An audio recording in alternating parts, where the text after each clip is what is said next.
or beyond the borders of enhancing breast conservative surgery. Question 21. Question 21. Is neoadjuvant chemotherapy reasonable for a patient with low proliferating breast cancer, i.e. Ki-67 less than 14%?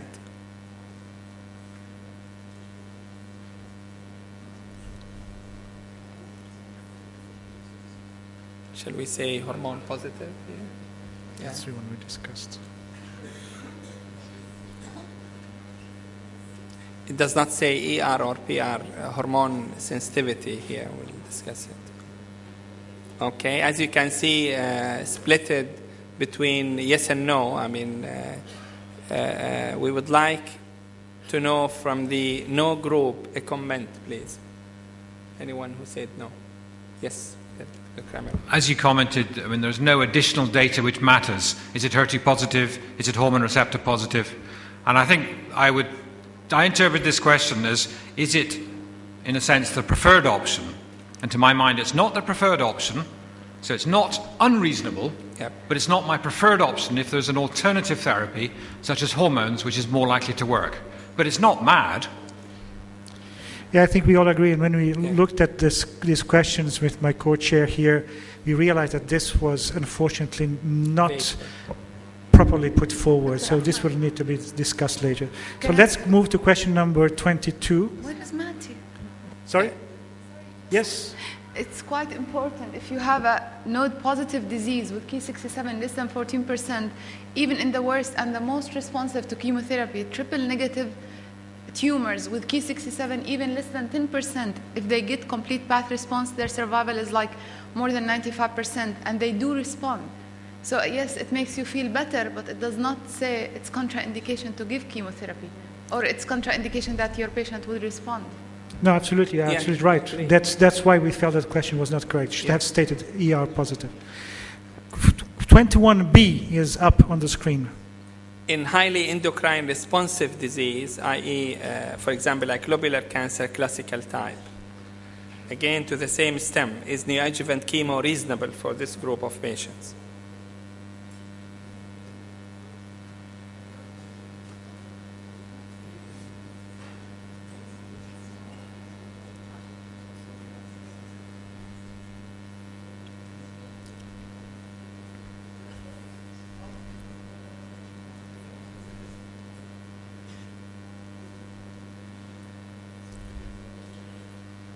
Okay, this kind of the other side of the coin from the previous questions. This is fine. Now question C, 21C. In patients with triple-negative breast cancer who are planned to receive chemotherapy, it's advisable to perform neoadjuvant treatment rather than adjuvant treatment aiming for better outcome. So addressing the triple-negative breast cancer.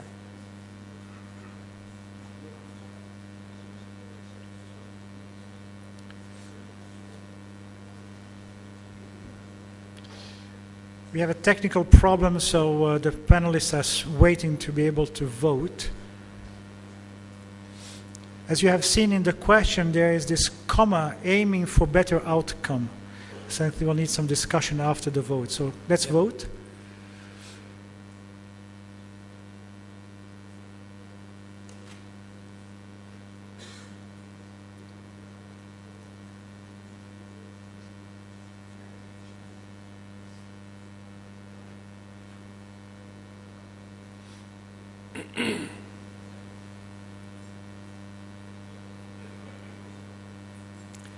Okay, if we remove the aiming for better outcome, can we vote again on that without that statement? Let's see whether, it just take the...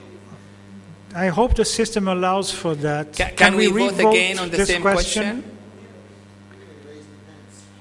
Okay, so we are going to revote the question, but we delete the last part, aiming for better outcome.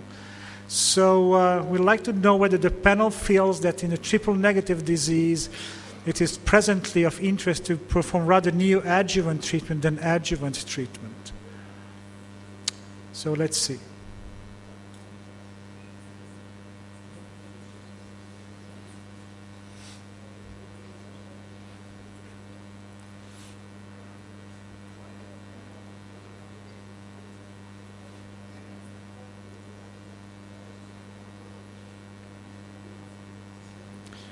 Well, that was exactly what we were discussing earlier. Thank you very much to the panel. I think that the comment about the aiming for better outcome is something very interesting in the fact that there is embedded in a JNCI report of about 11 years ago from a CLGB study, a subset analysis of young women with triple negative disease that tend to do better in terms of survival when they receive neoadjuvant treatment. This is the only retrospective analysis available. It was nicely discussed actually by Gabe Hortobagi at the San Antonio meeting this year when he received his prize. But we clearly have no level 1 evidence for this. So this explains why the panel voted in different way. So let's move. Just if you don't mind, can I hear from the no part why they don't want to give neoadjuvant in triple negative breast cancer? The one who voted no without that last statement? Why not neoadjuvant chemo in triple negative, knowing that they might achieve the highest PCR?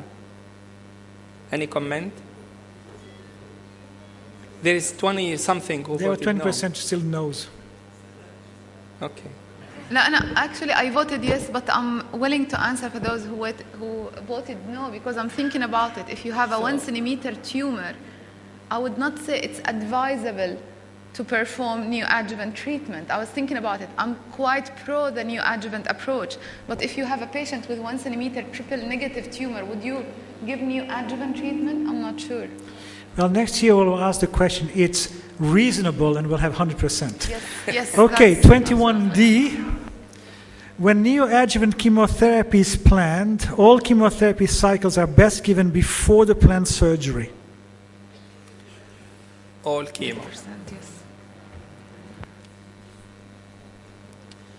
In other words, no sandwich with chemo, surgery, chemo.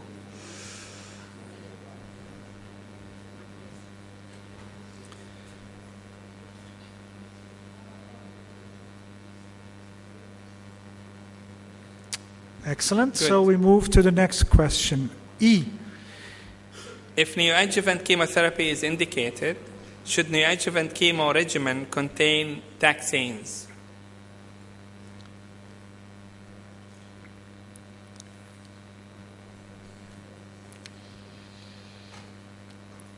Some of you may remember that in St. Gallen we avoided this and we just said, should it be the same as an adjuvant treatment? Not to start the fight of taxanes, no taxanes, anthracyclines, no anthracyclines. Okay, next one. What about anthracyclines?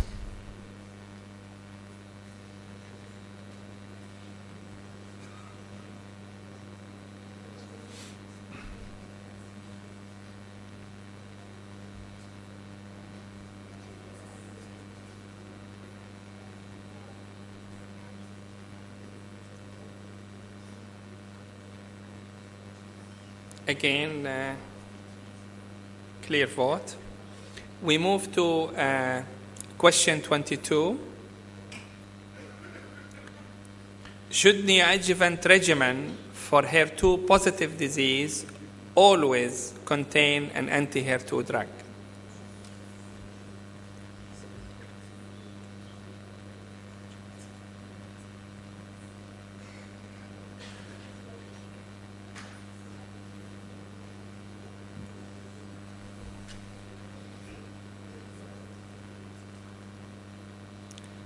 Assuming there's no contraindication, of course. Okay, thank you. Question number 23. I'm waiting for the panel to have it. Can we have it on the screen? Yeah. Is neoadjuvant endocrine therapy alone a reasonable option for postmenopausal patients with highly endocrine responsive disease? This sounds like a St. Gallen question.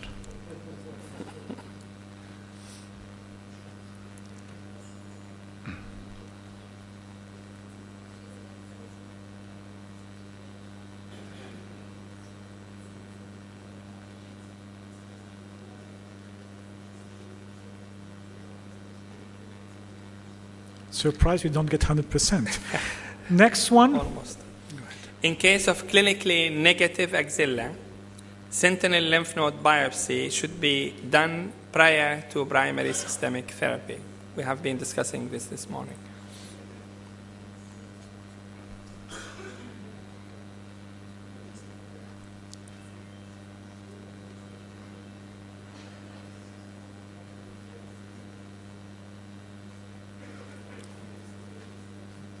Clinically, I would assume it includes ultrasound of the breast. That is surprising. Well, actually, when we discussed, I had a differing opinion from yours. My co-chair felt that yes, and I said no. I'm happy that the majority of the panel, slight majority, says no. So who would like to express an opinion here? I'd like to hear from no. Who said no? So we have Yes. a negative axilla and primary systemic therapy and no sentinel Yes. lymph node. Can I? Yes, please. Okay, this was discussed yesterday. Obviously, we have the idea that identifying nodes and getting less false negative rates is better when you do sentinel node before primary systemic therapy. But as such, you lose the idea of downstaging the axilla in 40% of patients. So when you look at the MD Anderson series, when you look at the meta-analysis published recently, you see that you can do it. And the false negative rates are similar. The identification rates are a little lower. But I think if the idea is to go for a better response, the idea to do it after is better. Any other comment? Please. To Professor Viale? Assessing histologically sentinel node after neoadjuvant chemotherapy requires an expertise because it may be very difficult to find minimal residual disease after neoadjuvant chemotherapy, but in the hands of expert pathologists, I think that this is reasonable. I fully agree with Beppe Viale's comment. You can do primary chemotherapy, but only in centers with expertise in this field.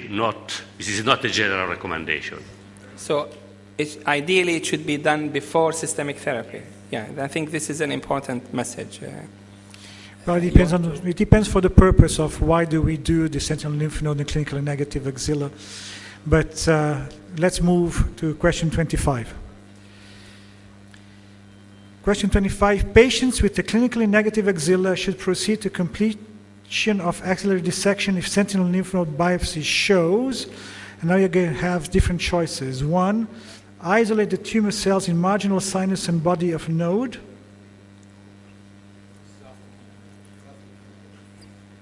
Yeah. Sorry, that's before chemo. Patient.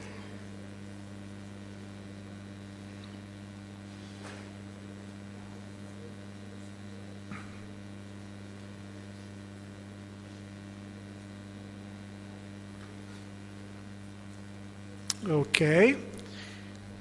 Next question, again, and what about if there's a micrometastasis less than 0.2 millimeters in a single sentinel node? Axillary dissection, yes, no, abstain. Remember, these are all patients that are going to have conservative surgery followed by radiation.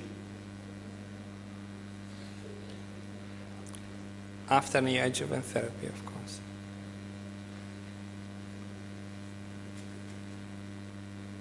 Okay. Yes, Prof. Beppe? I abstained twice because we do not have data. I mean, the implication of minimal lymph node metastasis, isolated tumor cells, micrometastasis in the post-neoadjuvant chemotherapy setting is not known. And most likely, it is not the same as with the primary surgery. So I'm a little bit afraid to state that these conditions will require or not axillary clearing. Simply, we do not know. The data we have mostly are from the adjuvant setting, not from the neoadjuvant setting. Yeah, that's a point well taken. Yeah. The point being well taken. If the panel agrees, I will skip the next 2 questions because I personally feel exactly the same as Professor Viale. These questions are solved only in the adjuvant setting. Within the neoadjuvant setting, we have just faintest idea whether we can transpose the data. Yeah. So I propose to skip the next one. Propose to skip next one. Move. Can We you don't move? vote. Don't vote. We'll move to the next question, please. Number 26. It's about inflammatory Okay. breast cancer. Go ahead. Is a clinical pathological entity, and diagnosis depends on rapid onset of inflammatory signs and pathological confirmation.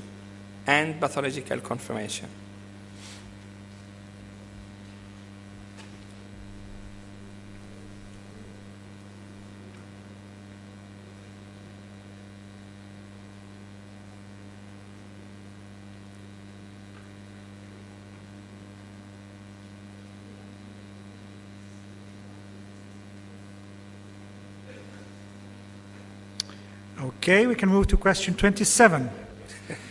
Question 27, multiple bunch biopsies, at least 2, must be done in all suspected cases of IBC.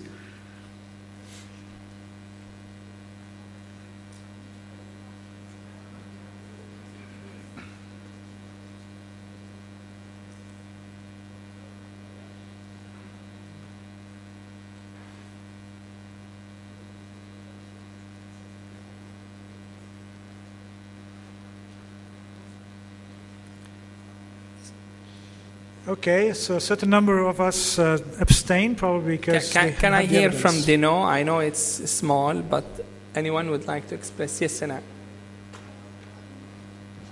Inflammatory breast cancer does not have to be just without a mass. If there is a mass, you do not need a punch biopsy. You can get your core diagnosis from that mass. And it's not you don't need multiple punch biopsies. If it's there, it's there. But if you have a mass, you do not go for a punch biopsy, even with skin changes. You get your biopsy from that mass. You said it's a must, and I abstained, actually. So you don't do skin biopsy? No. You don't want to see inflammatory lymphatic breast infiltration? cancer is a clinical diagnosis, confirmed pathologically. You do need to see the skin changes, but you do confirm your diagnosis by a true cut biopsy or fine needle from that mass, if there is a mass. Do we have a pathologist in the panel? I disagree. Inflammatory breast carcinoma, we could have the possibility to have inflammatory breast carcinoma without a visible mass in ultrasound or mammography.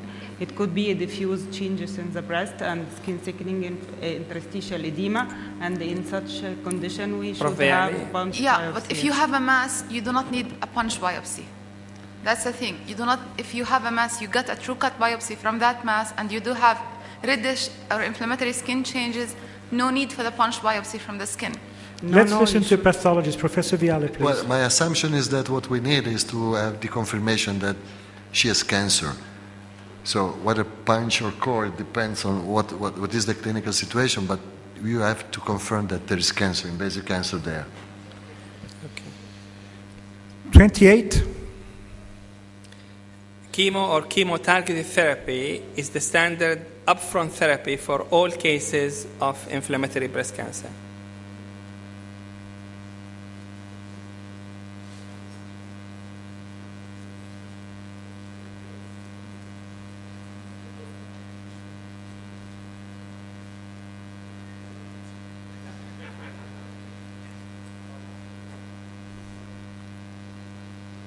Okay. So no need to discuss. Question 29 is about the fact that we would use the same like the adjuvant protocol.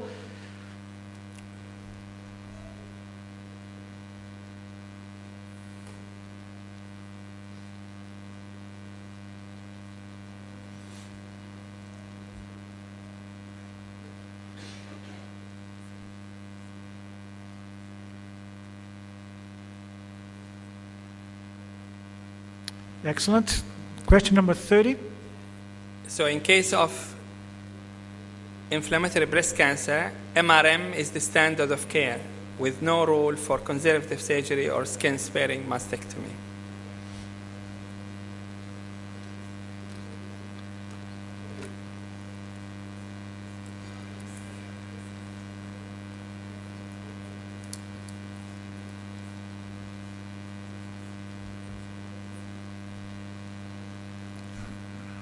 %? Okay, almost. almost 100%. 31. In case of breast cancer with signs of inflammation and negative skin biopsy, which are responding to chemotherapy, we may consider breast-conserving surgery, question mark.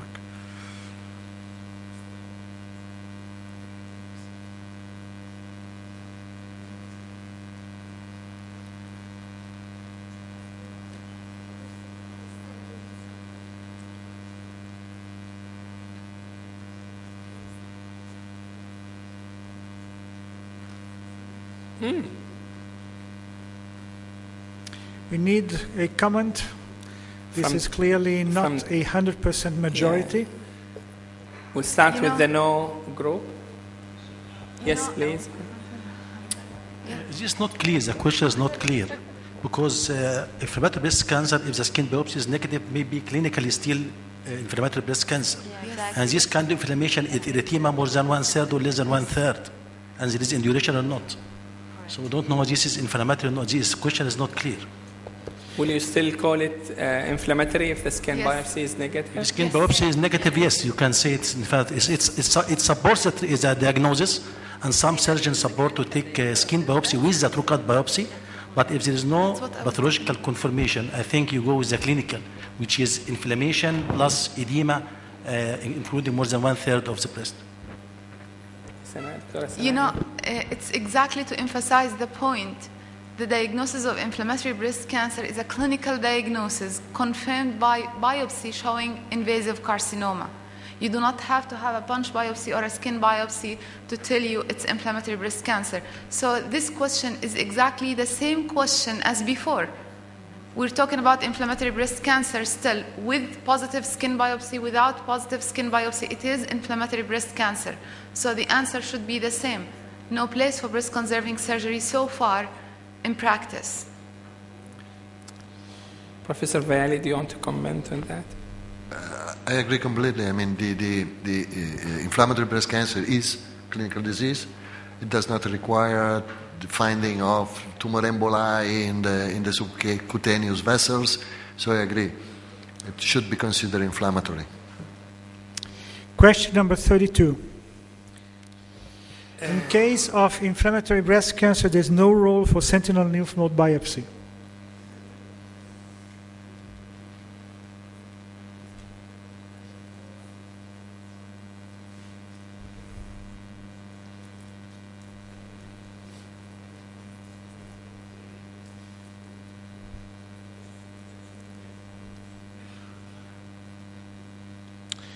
Okay, we can move to question 33.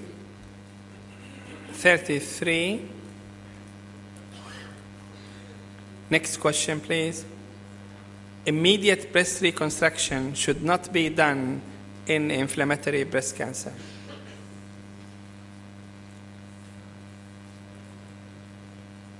Please vote yes.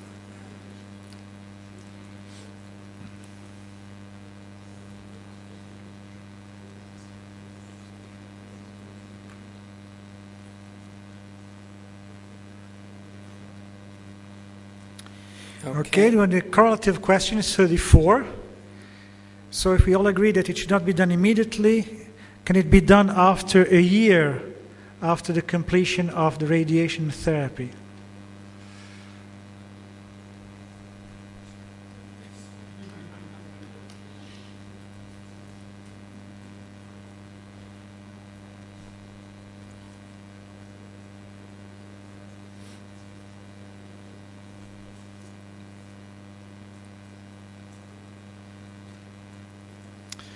Good. And I leave the last and very important question to my colleague.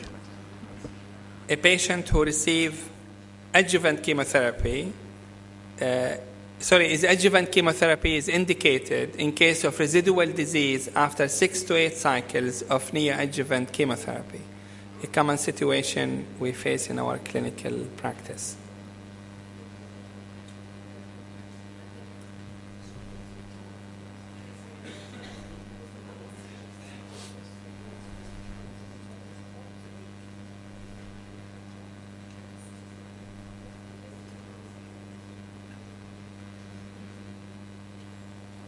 Okay. There are a certain number of extensions showing that this is a situation in which we lack data. There's very little data on what is really available and what can be done. I think that the best data that we have available is a study by the German group that showed that maybe after anthracycline taxanes, mineralbine, capecitabine can contribute something to some of these patients. But this is basically the only thing we have. And this is an area in which we clearly need appropriate studies in order to understand why were they refractory to treatment and what can be done to help these patients. Ladies and gentlemen, friends of the panel, dear colleagues, last chance for a comment. And if none, I will ask my colleague here to close the session. Any comments from the panel? You know, I would... Dr. Nihad Ibrahim, lastly. One thing, Yeah. last I tried to be quiet, but that question that says there is inflammation in the skin, and I don't know if you can go back to it. And some of the comments said this is inflammatory breast cancer. I think also it can be interpreted as locally advanced breast cancer. I think inflammatory breast cancer diagnosis should be tied up to the time of appearance of symptoms. So it depends upon what you look at it, but not every time you see red skin, it's inflammatory breast cancer. So thank you for the comment. It really shows that IBC is an area in which we might want to develop further questions and comments, because there is some uncertainty among some of the panel members. Okay, I think it's the first time we held such activity in the Middle East. Thanks for Dr. Hisham Al-Ghazali for gathering all of us together for this important session.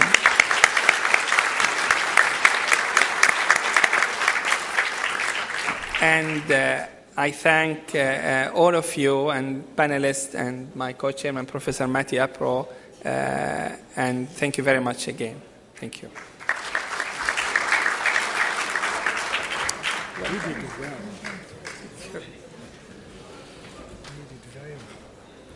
Thank you. You know why they chose a Swiss chair? Yes, I do.